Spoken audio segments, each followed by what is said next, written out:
Warning: the following content contains language that may be inappropriate for younger viewers. Viewer discretion is strongly advised. Welcome to the Let's Get Heavy podcast, your exclusive backstage pass to the realm of heavy music. Join us as we engage in conversations with amazing musicians across the metalverse. I'm your host Stevie, and we are about to get heavy with Ward 16. If you are enjoying the content, please consider liking, subscribing, and if you're feeling extra generous, please leave a comment. It's completely free to do, and it helps us out greatly. Thanks.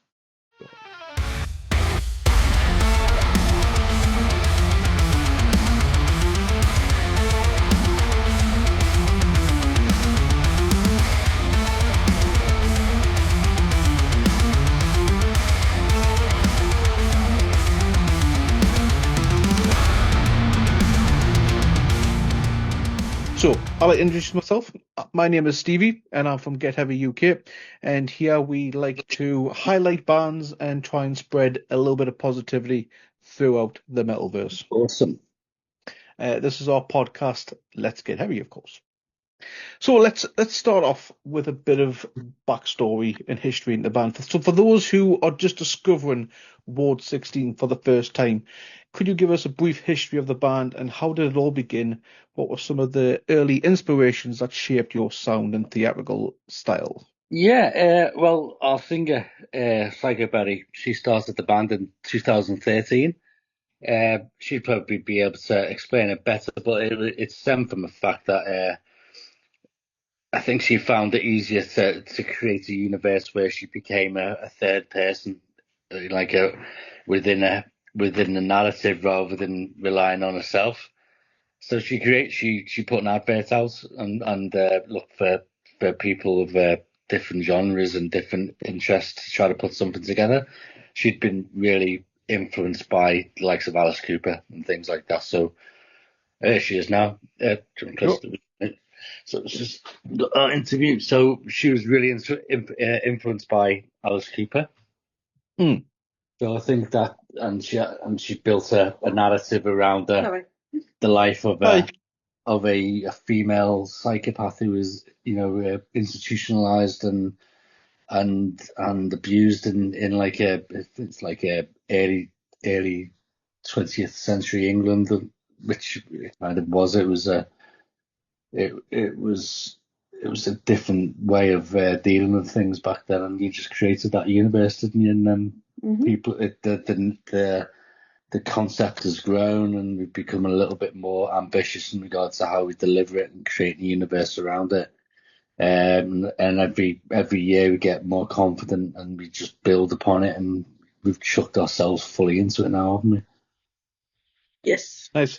So, sorry, nice to meet you, by the way. I am Stevie from Get Heavy UK.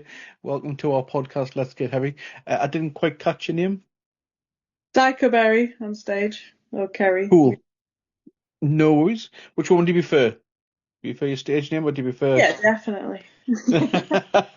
That's no problem It's whatsoever. hard for you to say, so that makes it more entertaining for me. That's absolutely brilliant. I mean, my wife and a few of our Discord community has been dying for this interview to happen for quite some time, because my wife actually saw you guys live at the Alternative Bottle of the Year. Oh, yeah. Back. Yeah, and she said she absolutely fell in love with the band at that moment, so she was definitely like, you got to get these guys on at some point. Yeah, because at the beginning, like we've been going for over 12 years, almost 12 years now. At the beginning, it was all about the costumes and things like that, and it was a bit hard. Not everybody shared the ambition of driving the narrative through the show and having actors in it and things like that. So over the years, people have dropped out, and we've built the band and the community around people that really wanted to be in it and shared that passion. So now, we now look upon it more. I don't know. It's more about theatrical. Yeah, I'm always. We do interviews, and I'm going. I've said this so many times to and she always say that. I'm going, but the turning point from our perspective was we always kind of dabbled in regards to the band members doing a lot of the theatrics and moving the props around. and we never did either of either the music or theatrics very well.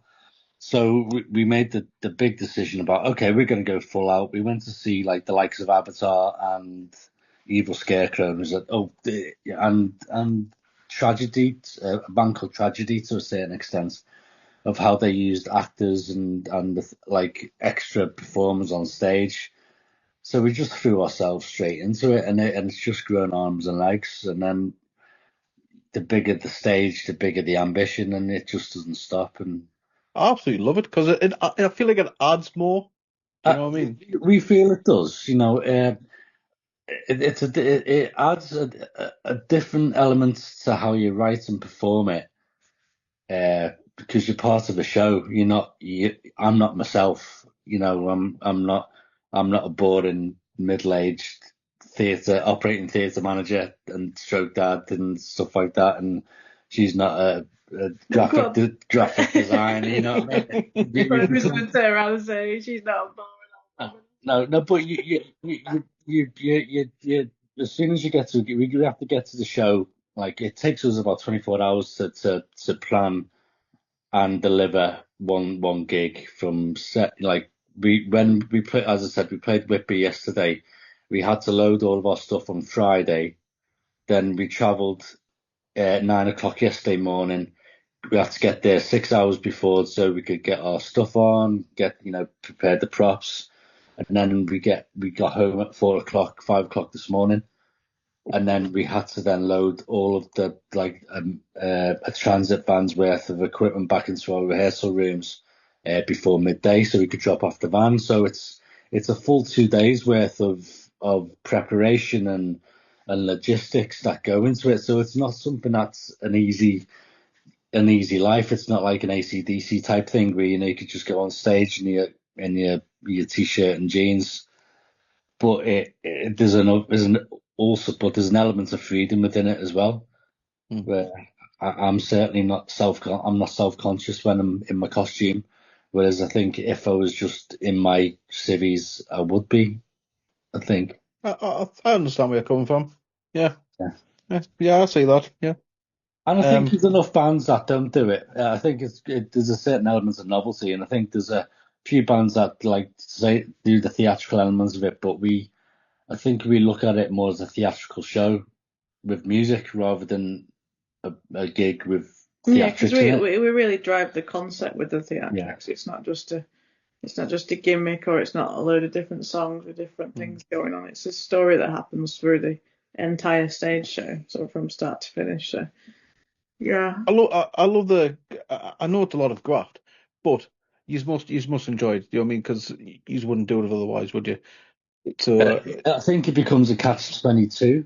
Yeah. Sometimes we sit here going, why are we doing this? I think the workload now has become so much for us to juggle, because the more the band grows, the more work, the more demand we've got. Yeah, the more demand, and because everything that we do is self-contained, so Psychobilly does all the art.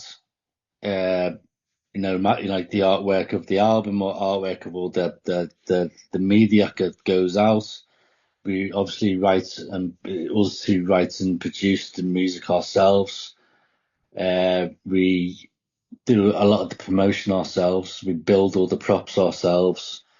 So it's a lot of stuff that we manage ourselves as well. So we're constantly doing something. But so you can't really get out of it. But when you think about getting out of it, that everybody's so supportive and intertwined within the music and what we do, that they pull us back in. So we're almost like a prisoner in the asylum that we created. Yeah, I was we've been working so hard recently, and I've been getting so down, just being like, why are we doing this? It's just work.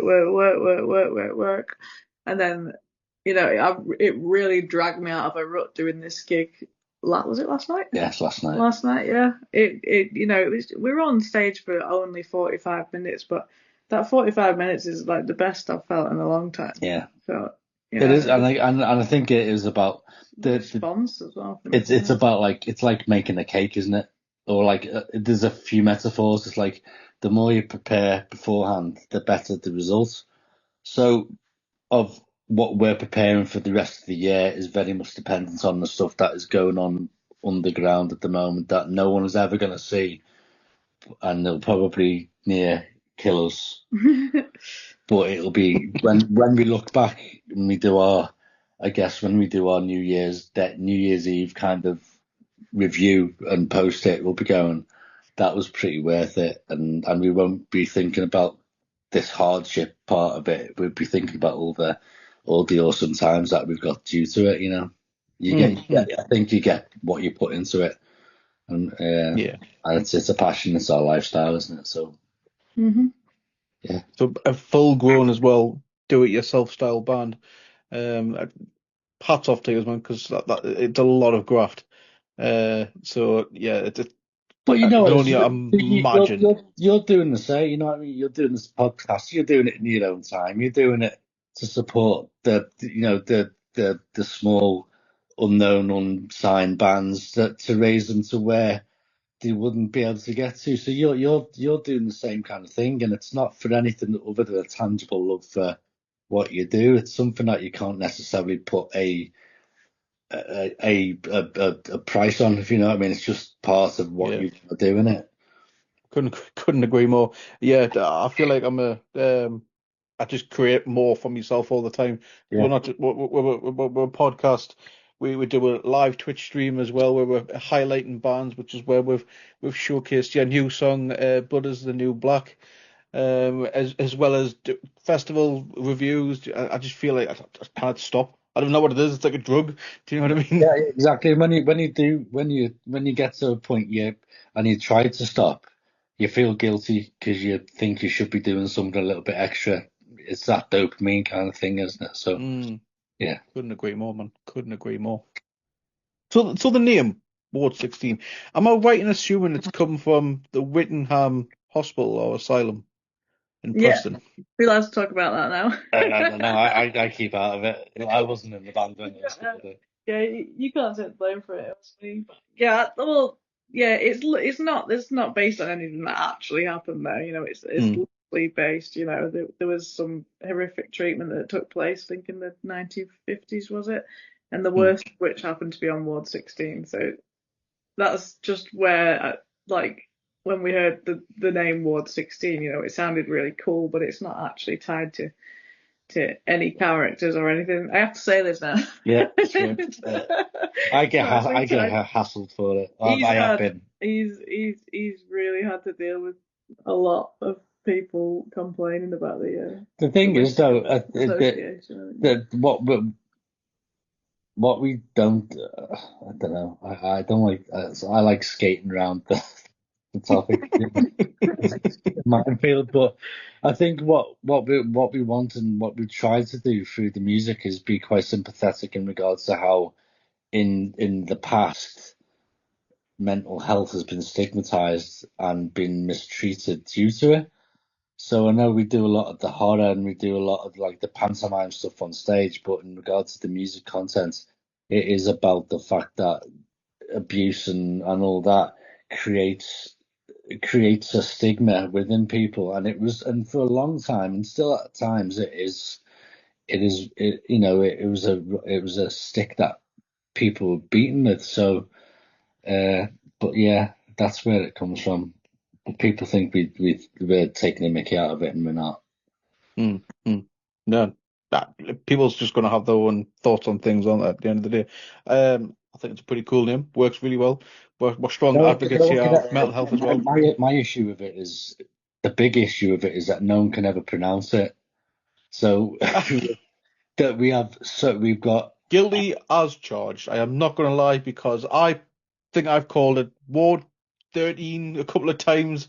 Do you know what I mean? So some people call us Ward XBI. I can cope with that. XBI or XB1. Ward XB1. We hear that a lot. Ward X and loads, and you know, it's just all over the place. And I think, yeah, I just genuinely thought, like, I remember doing Roman numerals in primary school, and I genuinely thought that everybody just did it in primary school, and everybody just knows what it is. Yeah. Nope, I didn't. Maybe I skipped that part. I don't know. Maybe I was doing something else. Yeah, but we actually talked. We recorded the video, didn't we?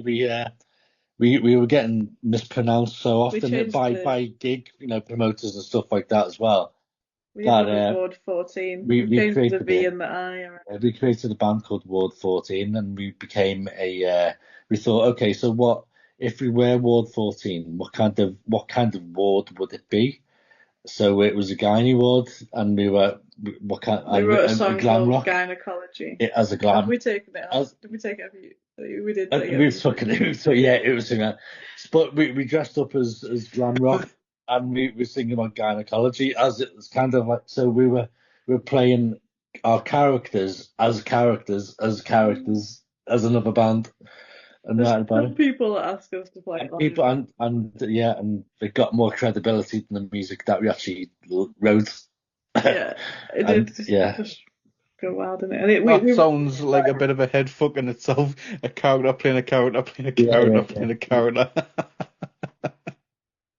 Yeah, so your sound, you blend elements of course metal with theatrical, sometimes maybe some an unsettling atmosphere. Maybe how would you describe your genre to someone unfamiliar with your music? We just duck and dive away from that question. Yeah. we're not good enough musicians to determine what genre we play. Metal Hammer called us a horrorcore band, but that was purely based on Blood is the New Black. Yeah, because that would not apply to a lot of our other songs. We've got, each of us have got influences in classic rock, heavy metal, progressive, loads of prog, but then we just pull from different genres as well. Because of the I guess the music has to fit the mood, the emotional core of the song. We can't tie ourselves down into a tunnel because it wouldn't necessarily reflect what the emotional need of the song is. So I know we're growing more confidence in ourselves, but we don't sit there and go, oh, this song is going to have this or that. We did kind of with Blood is New Black. We were going, this one needs a bit of dubstep in it and stuff because we were like, you're really into Skindred and we're like, well, it needs to have this big bass drum and bass dump and stuff. And, I was like, it needs this. I'd played you this. I can't remember which Skrillex song it is where it has the guitar doing the ska over the dubstep, and I was like, this is exactly what this is. Yeah. But we just little section here. We just because we're not necessarily metal and we're not necessarily rock. We play quite a lot of diverse gigs, in terms of who is on the set or in the festivals, what kind of festival it is. So we're just pulling from all around us really, and and not only from our own personal musical taste, but also what we hear around us and what we see works and what we see fits. And even from watching musicals and things like that as well, I think. And kids, you say, we watch kids because we've got loads of kids. There's always kids music fits into it, and I have accidentally ripped off a song from CBeebies on this album. CBeebies, yeah. Oh, really? Yeah. and Tim, in Tim Burton films and things like it's just Frozen. I think there's definitely some Frozen influence. Yeah, we just pull from everywhere because it's just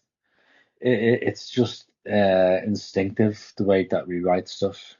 There's no. Yeah, you haven't taken anything from is it Bluey? I think it's called. I think we made it. He's great. I think he would go absolutely insane if he found out that you took some elements from Bluey.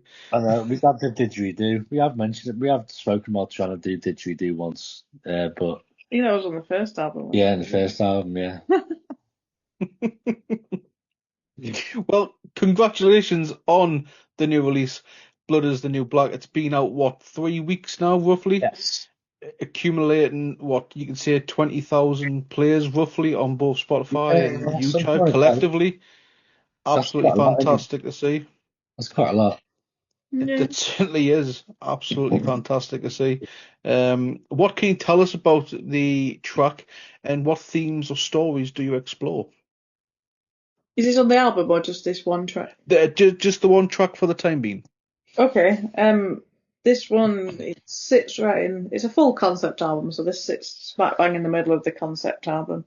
She returns to the asylum. She's been released. She returns to release the inmates. You know, she can't get away from all the abuse and stuff that happened. So she told these people, I will come and save you one day, and that's exactly what she goes to do. So she goes back to the asylum to release the inmates from the asylum.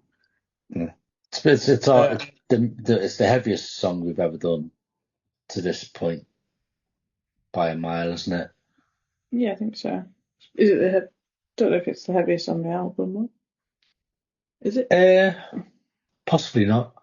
We've the direction of this new album's quite a lot. It's a bit heavier, bit more intense than the previous two. But again, it's going back to the sort of instinctual about the music of the song itself. It going to that instinctual part of ourselves, isn't it? You into Skindred, and we wanted, and we'd originally reached out to Benji to sing the middle part of it, but we just couldn't get through to him. But it was kind of written as not as a homage to him, but certainly with them in mind in terms of what we were trying to do. And the riff again, saying drawing from all kinds of inspirations and stuff like that. That the riff that I was playing or played throughout most of it was inspired by, I think, a KLF 90s techno riff that nice. kind of bastardized and created the metal kind of turn to it.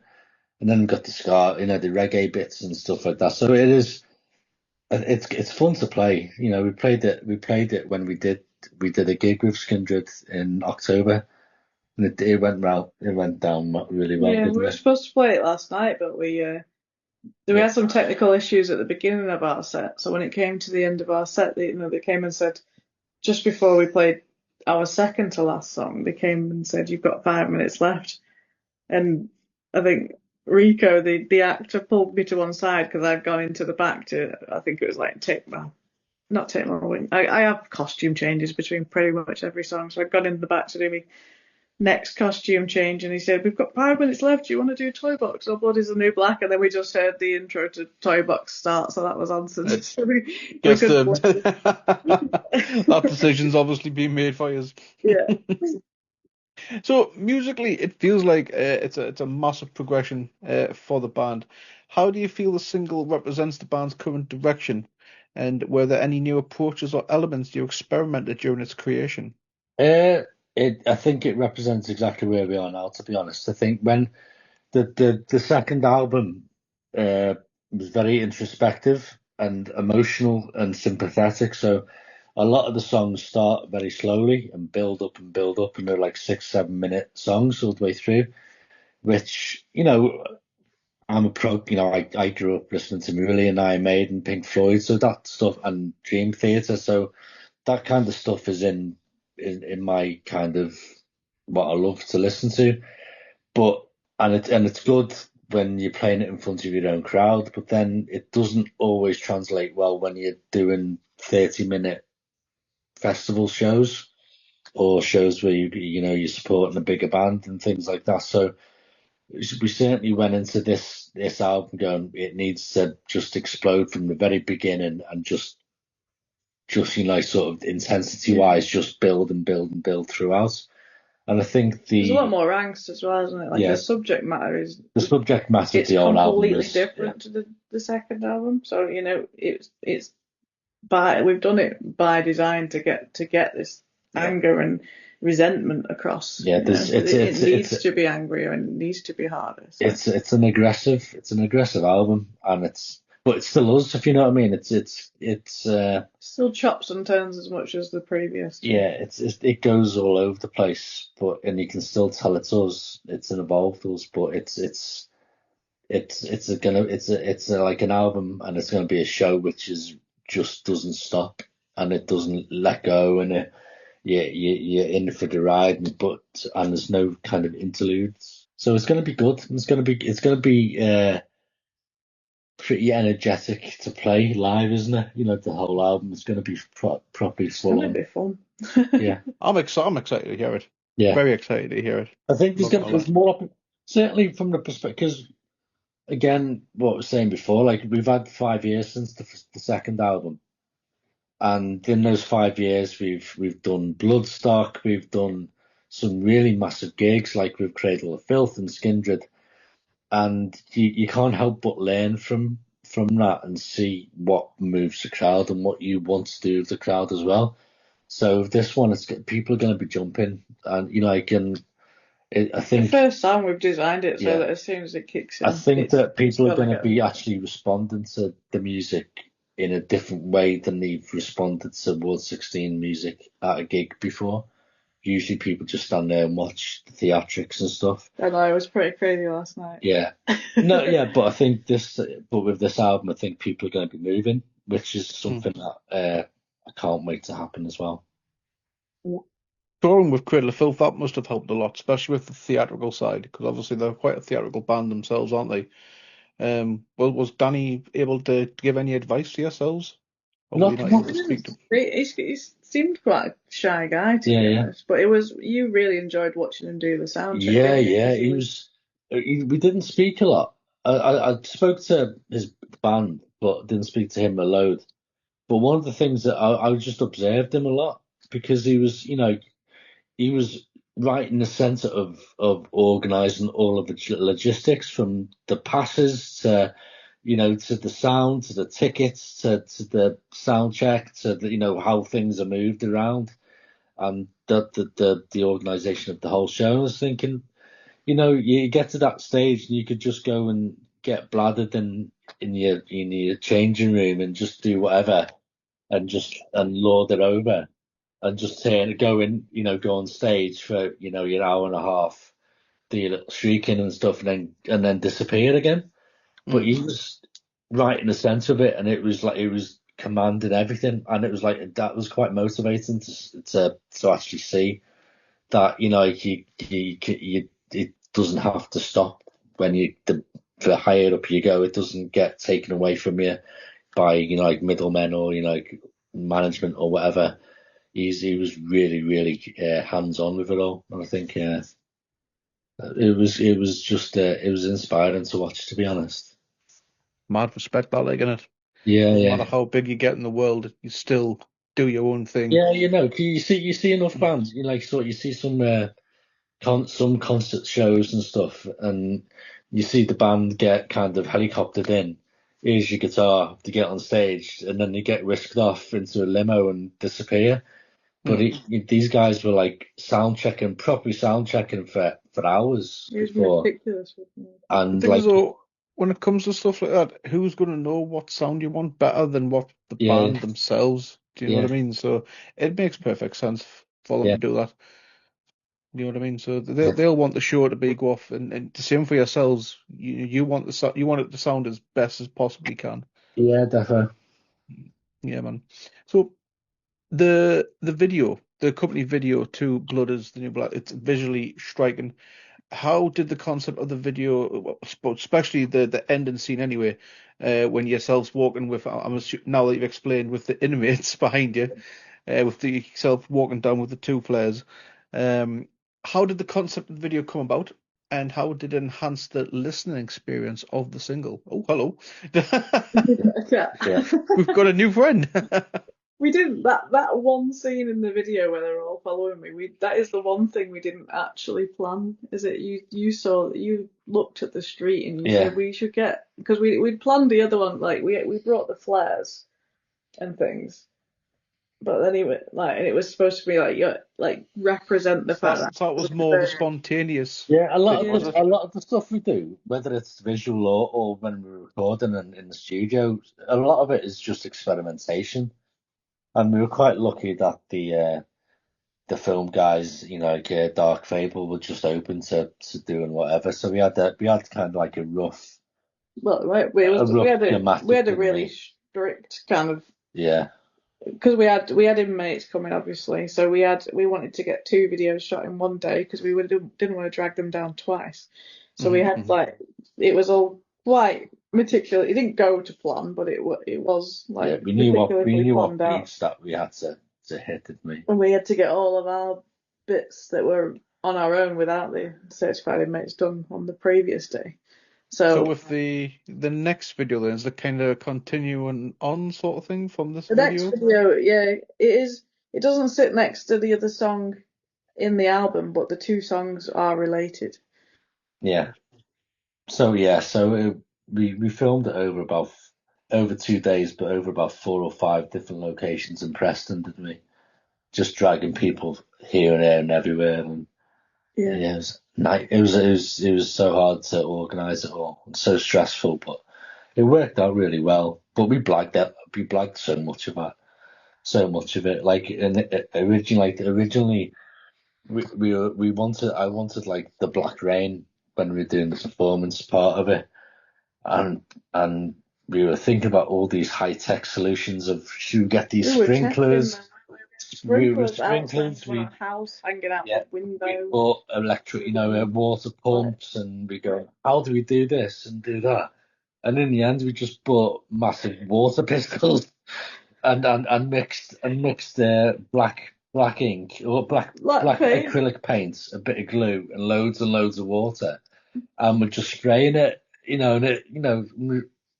We were thinking about all this, really thousands of pounds worth of the fact that we sprinkler systems of the video, but the one thing I forgot was to buy more black paint. So we were like, right, we have to get this shot because we've got this like measly amount of black.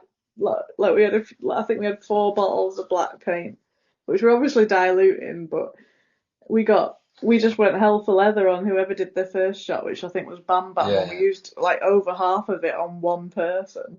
And then we're like, oh my God, we're going to have to ration it. I absolutely love some of the ingenious ways videos come together. Yeah, I would never have thought in a million years that was done by water pistols. Yeah, and we put a video on our socials about it, and like the joke of it was like the Dark Fable have done videos for Slipknot and Lamb of God and like some proper legitimate like metal legends, and we've got a video of him just looking at us, and he's got a big water pistol in his hand, spraying us with water, looking at us going, "What the fuck have I got myself into?" But that's how we. But we've that's how we do stuff. It works. We're a DIY band, and we've done the same with some of our music. And on the second album, there's like loads of percussion of from metallic sounds, because we wanted like on the intro of the album, we wanted you can hear inmates shouting and they're all clanking the bars and rattling their chains and things. So we were going around the studio trying to find what sounds best to make these sounds, and eventually we ended up with like a big set of step ladders, and we were like whacking it with poles. Yeah, and we're breaking proper glass, and we've got kids baby toys in there as well and stuff. We just use anything because that's the fun bit of recording. You get to the end and you can start adding all these. Because we're not. I love hearing backstage stories on videos. I really do. I think it's because we're not hilarious. Professional. We don't know what we're doing. There's no limitations to what we do. So same with the music side of it. We don't set ourselves any limitations because we don't know what we're doing. So we just take advantage of anything around us to kind of make it happen. There was a friends band, sadly no longer going anywhere, called Cass and Tefra from the Newcastle area, and they did a video for theirs. And when they did like a single, basically, so it was like when you see like a single shot of each person by themselves, sort of thing. And there was one of them when my friend Ben was playing a guitar solo, and you see like this red strobe lighting in the background, sort of thing. And I thought that was just some sort of really cool effect. It wasn't. It was one of the other band members with a light just doing this. Just dancing like this backwards and forwards. I was like, I mean, it sounds daft, but I thought that was just genius. You know what I mean? So yeah, it's that quote, isn't it? What is it? Is a necessity of all things. I can't remember. ingenuity. You just got to think about it. Yeah. If it works, get it done. Yeah, If it works. So, for yourselves, though, what's the initial reaction been like to Blood is the New Black from your fan base and new listeners? it's been really positive, hasn't it? Yeah, I've not heard anything negative really, I don't think. Apart from that one guy on TikTok, TikTok, that was like, I'd rather stick nails in my ears. And then I drunkenly replied, go on then. Why, man? Why is people got to be negative all the time? I Other mean, if than you that, don't like it, okay. just move along, leave it alone. Yeah. You don't have to be a dick about it. I No. find it funny.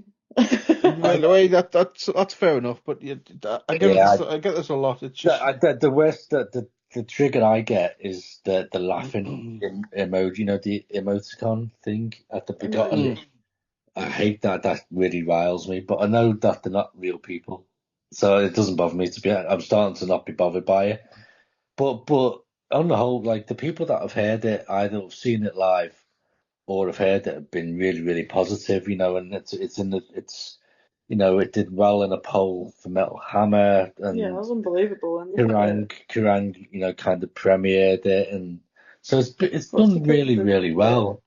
And like today, it's like I went to the shop to get like dinner for the kids, and this like teen who I think he must be about 13, 14. Never met him before. Goes, I really like your new song. And it's really cool. And it's like, oh my God, that's just Really? like the best. It's like you've just made my day. It's like so cool. It's just amazing that can happen. Because I can imagine just me doing that when I was a little kid, like a kid. So I gave him some plectrums and stuff like that because it's just, I don't know. Hopefully, if you just pass good vibes on to other people, then they pass good vibes on to other people, don't they? It's really hard to gauge it at this when you're not gigging and you're not going out seeing people. It's Yeah, a lot harder to gig it. Like, I think when we went out last night and actually saw people and got talking to people. yeah, Because when you're just relying on Facebook, it can be like, I guess it can be disheartening at times, but it's really just all algorithm based, isn't it? Like you start posting more and more stuff that looks like adverts and it's yeah, reaching less and less people. yeah. So getting the if correct people time stop of when to caring release, about sort of thing. Do you know what I mean? Like, if people stop caring about us, that's what kind of stuff goes through your head. But then you just go out there and talk to real people, and the way they've hyped it up, and we went out and people, like more people have got their inmate numbers tattooed on them and stuff, which I saw last night, and I was just like, Oh, what? that's pretty cool. Yeah. That's Surreal. And then pretty cool. I don't like, and I've just been going. Oh, I don't think any of this digital marketing we're doing is working because we've put a bit of money into that and stuff. But then I was at the gig last night and there were so many faces that I've never seen before that were singing along to our songs. I'd like never seen like I recognise. I usually have to see a face once and then I'll recognise it again. If it's in the That crowd. must be a good feeling, though, is it, seeing new faces?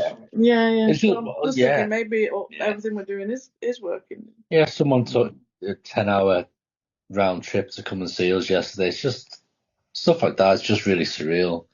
Because And the tickets were like £45 to get in. I couldn't believe we're, that. we're There's still only 4 bands. we're still a pub band, in my head, and we'll never not be. We're powered by the people that come and see us. We're very much dependent on it, and very grounded by it, and you're just seeing people in different cities wearing your stuff and being tattooed. When I was growing up, that was that was kind of that was just left for the big boys, if you know what I mean. That it didn't happen to small bands, or I didn't see it happening to small bands anyway. But so I don't know. It's just a surreal thing. I'll never get used to it, and I never not want to get used to it. But it's just fantastic. Yeah.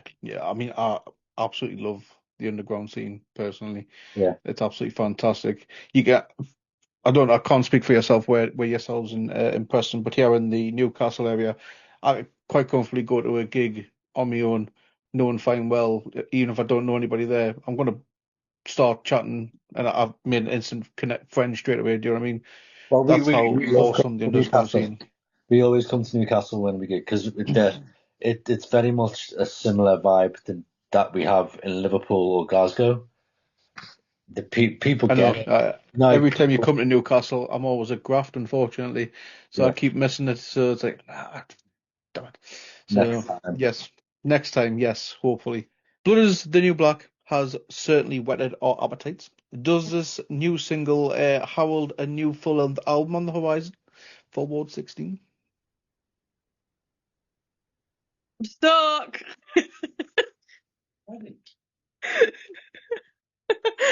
I don't understand. He's asking me questions and I've got to speak. I don't understand the Geordie. Tell him to speak English. Right. Are you asking me if there's a new album on the way? Aye. Yes, there is definitely a new album on the way. Oh. Champion. Can you share any details? The name, potential release date? Yep. So the album is called Identity, Mm-hmm. and it's going to be released in July 11th. Ooh, it's not that tough, not that far away then. No, it's not. So we're proper, but it's all snowballing at the moment. So we're releasing it digitally via eRake, and also all the pre-orders are via eRake as well. Nice. Will it be physicals as well or just digital? Yeah, no physicals. So we've got the digital via them, via their digital platform, and then we've got CDs. But we wanted to do vinyl, didn't we? But it's just too expensive. So It is, unfortunately. so It's an absolute nightmare. we've got the CDs, we've got limited edition CDs, as well as like the T-shirt bundles and stuff like that over on Earache's website. Cassettes seem to be a little. If you're trying to like limited run of something, cassettes seem to be the way to go these days. Yeah, I've seen a few bands doing that now.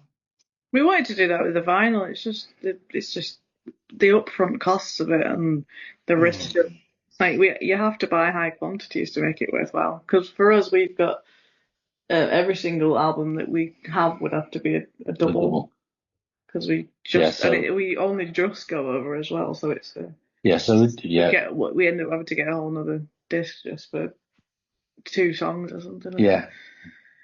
Maybe So you ever thought about trying taking pre-orders before? yeah, we had done before COVID. And another reason why I'm reluctant at the moment is before COVID we'd done a pre-order for the second album for vinyl, and we were signed to HRH Off Your Rocker back then as well. Take that as you will, and Not yet again to stuff like that, mate. Like I said to you before, only positive vibes for me. no, but we They're alright. so yeah, to be fair, they were, and we sold a decent amount, and then COVID hit, and automatically the cost of vinyl went up triple. And because we'd only ordered a limited amount, compared to the big league, we were shunted right to the back of the line.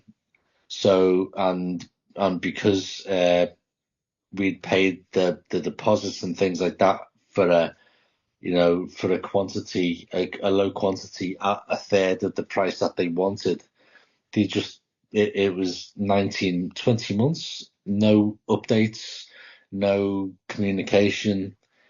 And we just said, well, we can't just keep people. I was having to, talk to the people that had bought the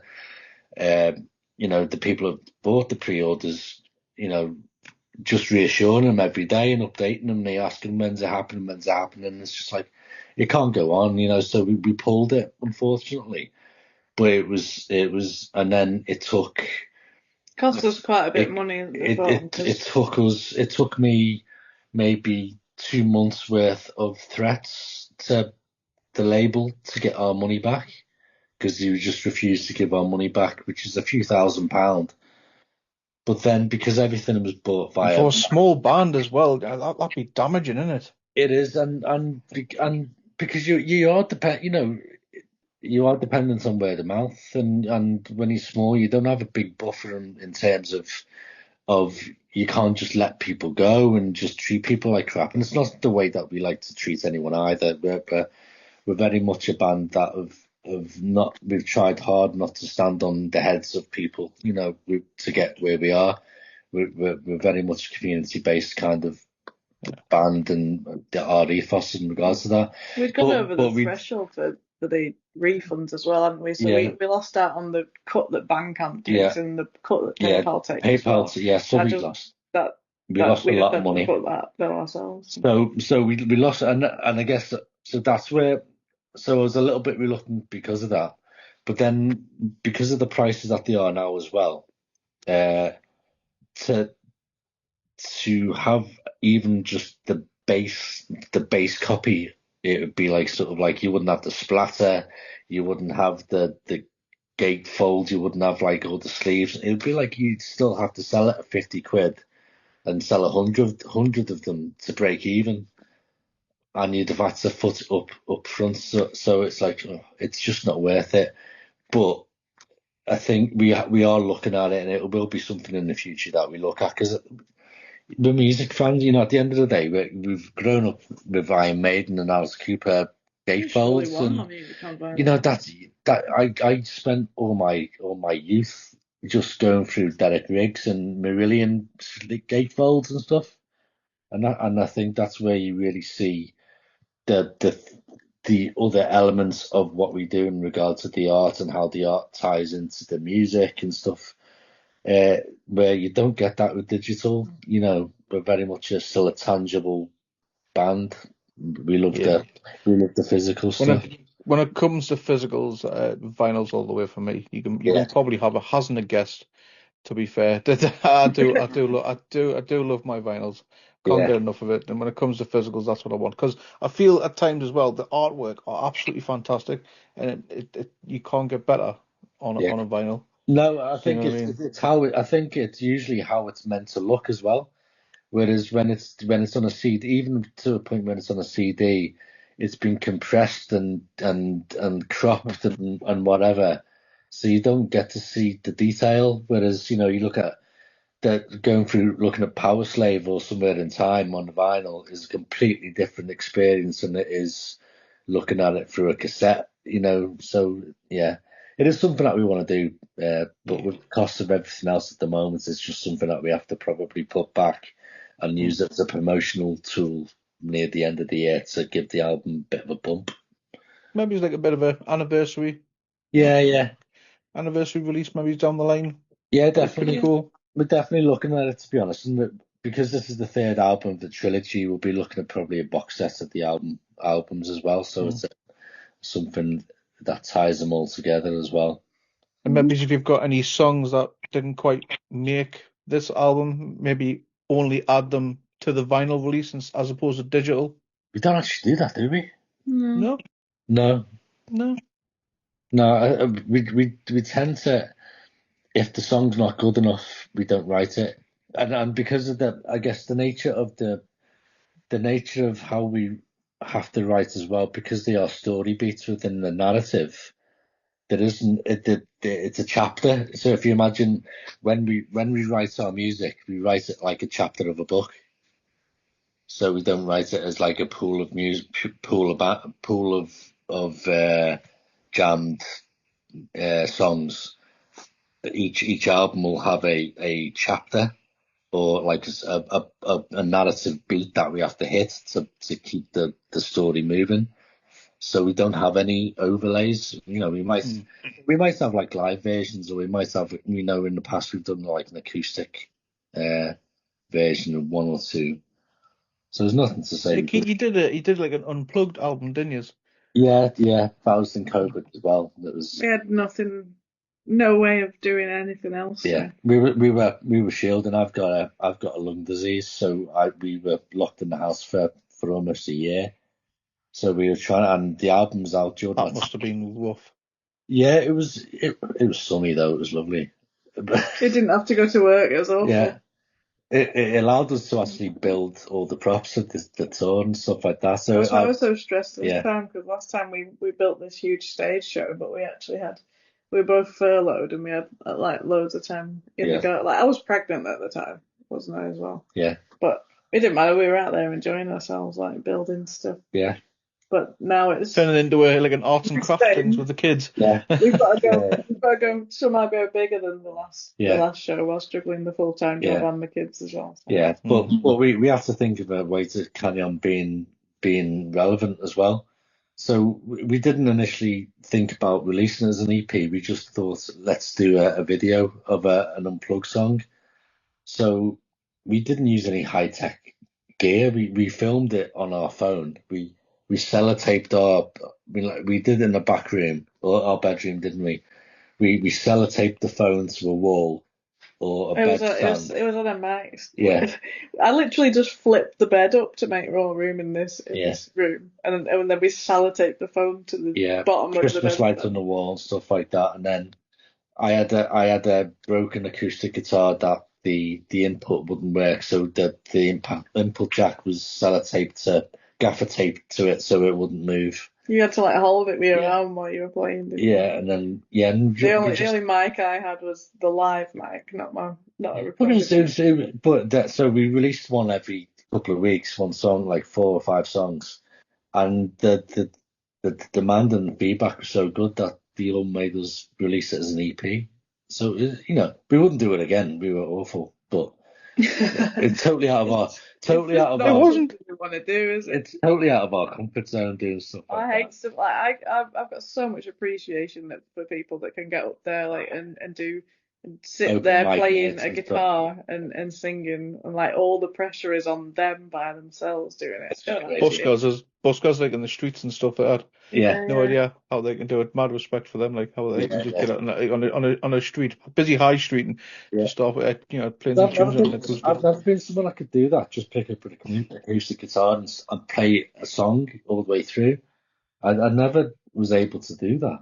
I just play riffs and solos or whatever and write music, but I've never been one that retains anything in my head. I'll learn loads and loads of songs, and I'll forget them the 2 weeks after. So nice. So, how might the potential new album build upon the narratives and musical styles explored from your previous work?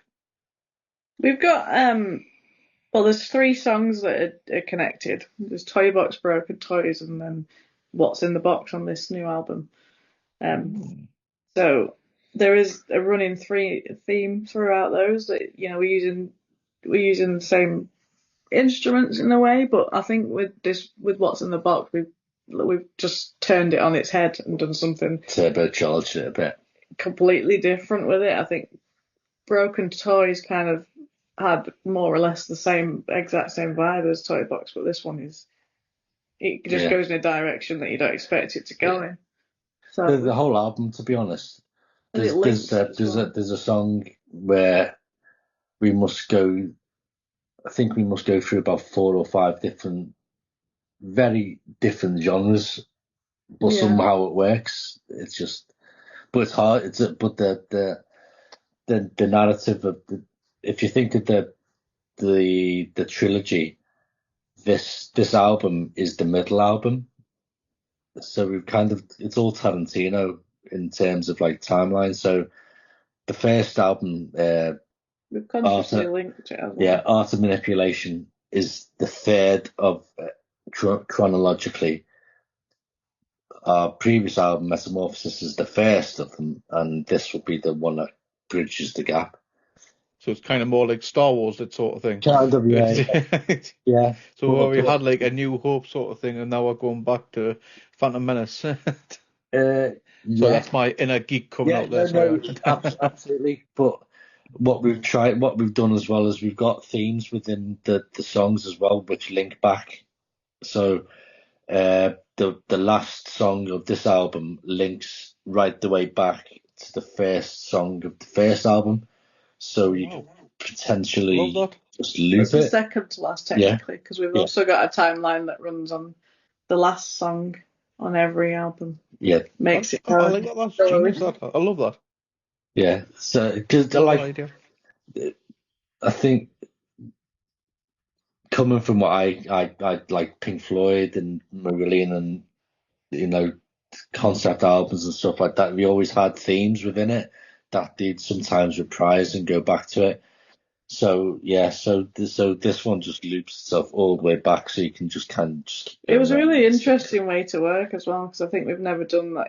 We took the last song on this album and we had to write it backwards. I don't know many bands who have done that at all, to be honest with you. We knew where we had to end up, but we couldn't figure out where to start to get to there. It took quite a lot of trial and error, really, didn't it? And it's funny because there's 10 years between. Well, the first album's recorded 2017, so you kind of having to go back in time to meet yourself, like Back to the Future. Yeah, and the first song on the first album is the first song that I wrote before I even met up with any musicians. It was the one song that I took to say, this is my idea, and to get musicians on board with. So that was actually the beginning of everything. Yeah. So. I absolutely love that. I love that idea. Can't wait to hear it. Lots of people probably won't notice it. I think that's the thing. Well, because you pointed it out. If you didn't point it out on this, I wouldn't have. I'm not gonna lie, I wouldn't have noticed of it. But now I'm gonna be looking out for it. Yeah. So it makes the fact that it could go unnoticed, but I think there are going to be some hardcore fans. Yeah, it's like Easter eggs, kind of like the diehards will notice it straight away, no doubt. So, with this new album, what are your hopes and aspirations for the new music? And what kind of impact do you hope it will have? We can buy our own jet, I think. What would you call your jet? You got Flight 666 for Iron Maiden, haven't you? Yeah, and we had Force One, didn't we? I think we should get a boat and call it Psycho Berry Ferry. Psycho Ferry. Psycho Ferry? Yeah. Well, I'm not going everywhere, but I get seasick. I don't want a boat. I don't want to be famous anymore. Or we could have Van Stottenstein. Dr. Van Stottenstein. Yeah? Right, so basically all we aspire to do is to be able to buy our own van. Yeah. I don't. To be honest, I don't know, because I don't think we're ever going to be on the music scene in itself. It's never going to be something that can be self-sustained with it anymore. We all work full time. We've got reasonably important jobs and families and stuff. So we obviously want to take the show to bigger, more expansive places, and get opportunities to that's what I'd like. To big festivals. To give it, it's really hard with small stages to our vision across, I guess. So I'd love to be in a position where, when, you're guaranteed a decent sized stage every single gig and you can expand the show to fit on that stage. Yeah. Or even having more helping stage hands and things to help you, just. It's not, because there's not a financial thing whatsoever. I think it's self-sustainability as well, and I think we're getting to that. We're kind of getting to that point. We had to put the brakes on loads of gigs to actually put so much effort and time into recording and producing and things like that. But I think it's just getting more and more opportunity, isn't it? We work so hard to do what we do, and I think because we do look different and we can't be pigeonholed, we have to it feels like we have to put an extra 20% in to get what some people get, just because they're a bit more fashionable than us, or they're easier to put in a box, or to sell I guess tickets so, for. you got festivals that are running, this one's a hard rock festival, so it's booking hard rock bands. Yeah. This one's a metal festival, so it's booking metal bands. So when you don't fit in to any of those those characters, any of those specific genres, you've really got to try and sell yourself. Yeah, and when you do get the opportunity, they put you quite low down within the bill, and then that's your opportunity. They came to us and said, we made a mistake. We should have made you headliners because, when we played, it was it just seemed to be absolutely rammed for our set. But that gives the opportunity of being able to come back and maybe you'll get that headlines because you've gone to that show, you've played your set, how long they've given you, you've played your asses off, and people have noticed that. Do you know what I mean? But that next opportunity is 3 years away. Do you know what I mean? Whereas, so you've almost got to put another step in to get where you feel like you should be in the first place. But, on the other hand, it's still a privilege to have to think like that, to be honest, because, the gigs that we play and the venues that we've played and the festival that we played and the people that come and support us, 10 years ago or even 5 years ago, we could never have imagined being like, it just has just grown and grown and grown. So it's just, it's awesome, right? Yeah, it's amazing. So it's become a community, where everyone's got their own. They're all creating their own characters, just from this certified inmate thing that we came up with. It's one of the best things we've ever done because although we initially came up with it because we needed to raise the money for the album, it's become something that's made the band this world that everyone is a part of and everybody's got their character and. They're all really into it, and it's given us ideas for the new stage show of how we can actually incorporate, all those characters into it. It's good to see that you're constantly generating ideas as well on where to build, where to go from this. I imagine even when this new album comes out, you've already got some ideas for a potential new single or a new album in the works as well. So it's always it's good to see.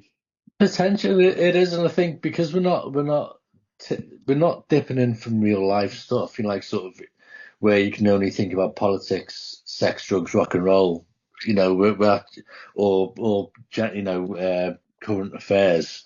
We've created like almost an infinity to draw from, and you could have any number of characters dipping into it and become whoever they are, So it's almost as limitless as your imagination allows you to be. That's a good thing, though, isn't it? Because people want to escape for them realities. Do you know what I mean? Because every time, I don't know about yourselves, but for me, every time you open up your phone, something about some politic bullshit, something's happening constantly in the world. So you creating stories helps takes that.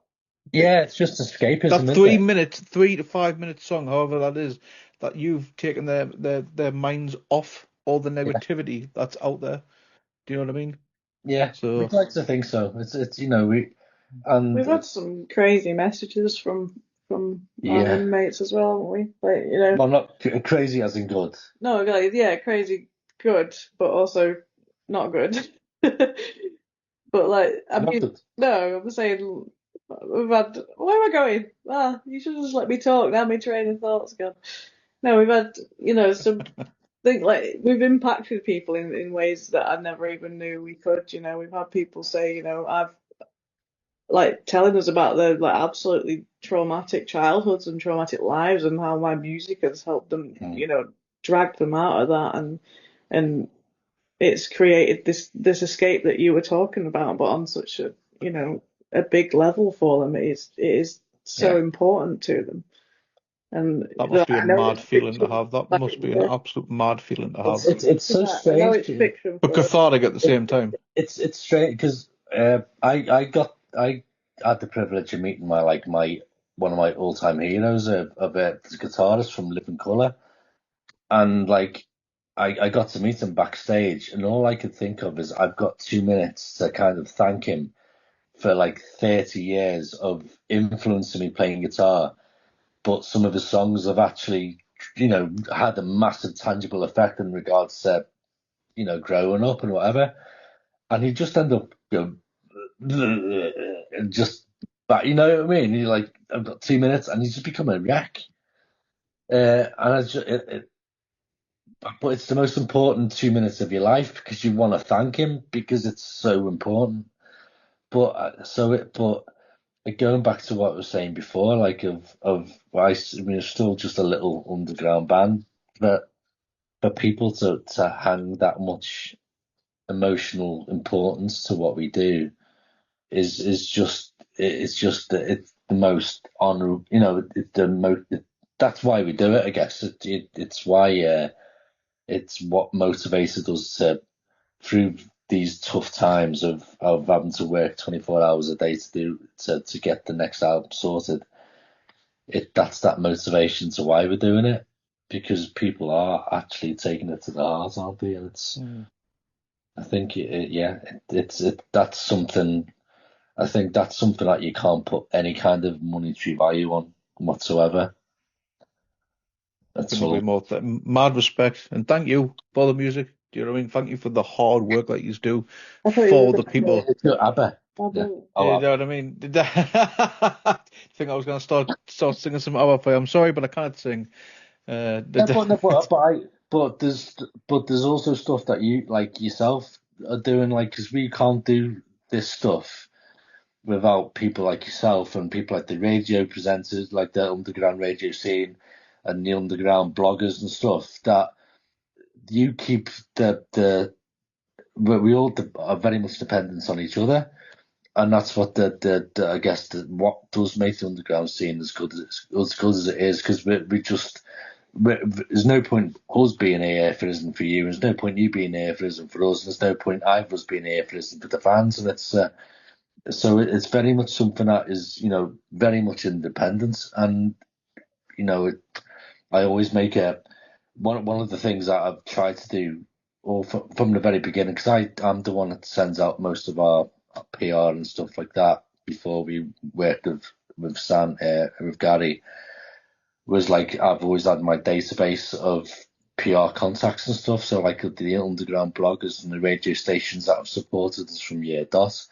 So when the new stuff is going out to Kerrang and Metal Hammer, I'll make a point that it still goes to the people on my database as well, because they shouldn't be left behind just because we're kind of being elevated to a different level or a different place within the scene. It's very much, if we're going somewhere, you're coming with us. That's how we feel about the people that follow us as well, because we wouldn't be where we are today if it wasn't for the dudes like yourself spending Sunday nights, talking to two people about some stupid music that they write in the bedroom. It's couldn't agree with every word more than what you just said there, man. Honestly, thank you so much. And from our perspective, it's just I do this. I've got no journalism training or anything. I've never done any course. It's simply from a fan's perspective at the end of the day why I do this. And I've always just wanted to give back something to a community as a whole that's given me something that supported me mentally, physically. Do you know what I mean? And I felt like this was the way to do it. Yeah. You know what I mean? Do a podcast, talk to some bands. You give the voice to people that don't find it very difficult to have it. So it's valuable. It's like priceless for bands like us, for you people like yourself. So it's very much appreciated. Appreciated. Thank you. Tonight it's nice to feel appreciated. So thank you very much, man. Appreciate it. So I do feel like I've talked your ears off for quite some time. So so couple of questions before we do call it a night. But yes. What does the future hold for Ward 16? Well, we've got our big album launch. We've got a couple of singles to come out soon. Mm-hmm. Then we've got an album launch in Manchester Academy 2 in 25th of July. So the album comes out on the 11th of July. Album launch in Manchester Academy on the 25th, which is the biggest kind of standalone gig we've ever put on. It's huge. It's double the size of anything that we've tried to do in the past. Yeah, I know. Support bands. Have we got support bands for that show? Red Method are joining us. Nice. So I know that there's anyone who isn't aware of Red Method, definitely check them out, because if you're a fan of Slipknot, you will absolutely love these guys. Yeah, and so there's dovetails in regards to what we do as a band, like both bands, but we're not similar to each other either. So I think it'll just make it a really good night, but there's still that core in regards to the theatrics and the way the stage presence is and stuff like that. So it's going to be a top night.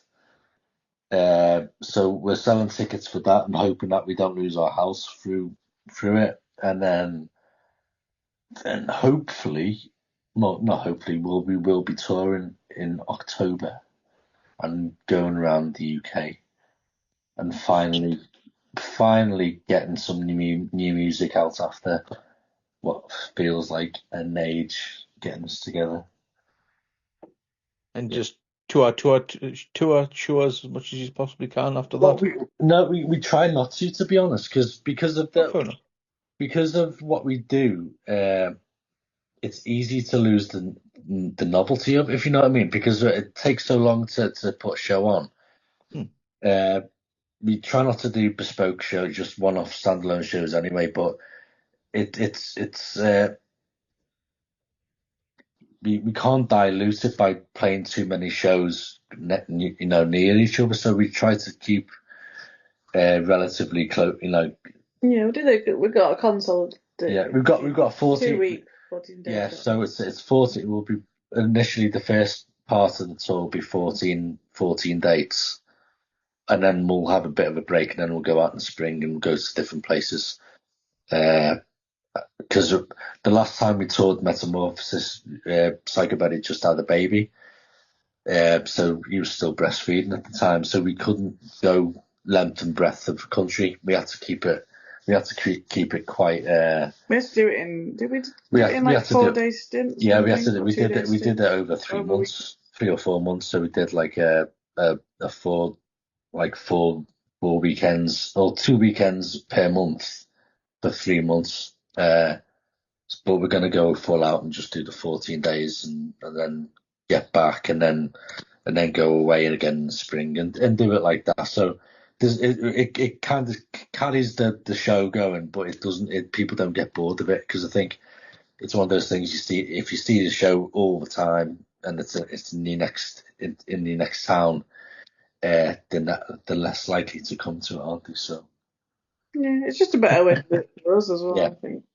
And we've got kids, and we work full time. Of course, yeah. So, family first. Yeah, I think that's the important thing. I think. But that's something that keeps us honest as well, because we are working and stuff. We're not reliant on it, so we can dictate how we do it. If you know what I mean, we're not chasing the money to live. So our philosophy can remain intact and uncorrupted, and we're not having to sell out. We'd like to sell out July, wouldn't we? Yeah, we'd like to sell out. We're not selling Come on, people. Our philosophy. Let's get this show sold out. How yeah. Do you a favour? How You'll not regret it. 2 fantastic bands, Red Method and Ward 16. Yeah, it's gonna be a top night. Yeah, it's just gonna be one for the history books from I think. £15 as well. Yeah. Bargain. Yes. Bargain. Would you rather pay £15, you guarantee an absolutely fantastic show, or £300 to go and see Ozzy Osbourne? Well, that's the point, Val. I think, it's just trying to keep it within the reach of people that can, for people to afford it as well. So we could have put the prices up a little bit, but I think it's more important that we keep we cast the net to as many people that want to come to it, and then, it's not about making money at the end of it, as long as we can cover the costs, kind of thing, So costs of the venue, of course, sound engineer. It's not going to hit you in the pocket, and everyone has a good time. Yeah. The win-win in my book, isn't it? Yeah, definitely. Yeah, that's the same with us when it comes to Heavy Festival here in the Newcastle area. So long as our costs are covered, and we'll spread the rest out with the bands. Yeah. Do you know what I mean? Mm-hmm. So put as much money as we possibly can in the band's pockets. Yeah. So couple of side questions then.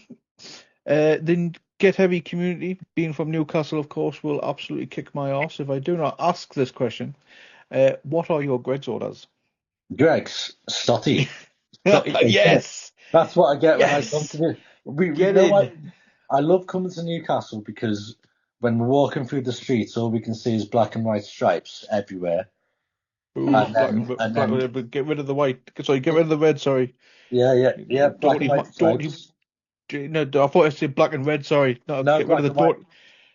Get rid of the Doughty Mackhams. No, They were no. looking from again when we were sat in Five Guys, weren't they? Yeah, I think black and when white. they were walking past us, and we had all our makeup on in black and white stripes as well, like sat right in the window. We just looked like part of two two armies. Yeah. I just thought you were two army fans. Yeah. So black and white stripes everywhere, and then the stotties. So I always get a stotty cake. Nice. I don't even know what a stotty cake is. It's a big. Indeed. It's a big, massive bun. Goes absolutely fantastic with ham and peas pudding, which only seems to get made around here in the Newcastle area. Everyone seems to think that sounds absolutely vile, but it's absolutely gorgeous. I'd be really boring in Greg's and just get a sausage roll or a steak slice thing. Steak bake. Classics? It's not wrong with the classics. And some yum-yums on the side. Not wrong with that. And a cookie. But they always burn the cookies. I haven't had a cookie from them in a long time. I'm not going to lie. If each member of Ward 16 was a patient at Whittingham Asylum, what would be your specific and slightly absurd delusion or obsessions? Is this related to our real personality? No, just in general. Could be absolutely absurd, made up, just hilarious. I forgot the question. What would be your malady? Well, why would you be locked up in? You'd have finally gone insane from all the times that you'd lost your phone and you couldn't use the app on the computer to find it. You'd just gone completely crazy. Yeah, maybe. Thanks for answering for me. No problem. Mine is I have to talk for everybody else. Brilliant. I'm a ventriloquist. No, I'm not. Yes, you are. Nice. And finally, if the members of Ward 16 were members of the apocalypse, what would each of your respective dominions of terror be?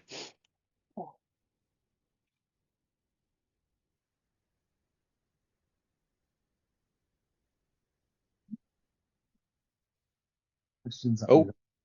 No, yeah, I've got a script that I stick to, and you're throwing me right off. Yeah. Do you mean the actual apocalypse, or is it you got like the four horsemen? Yeah. Four horsemen of the apocalypse.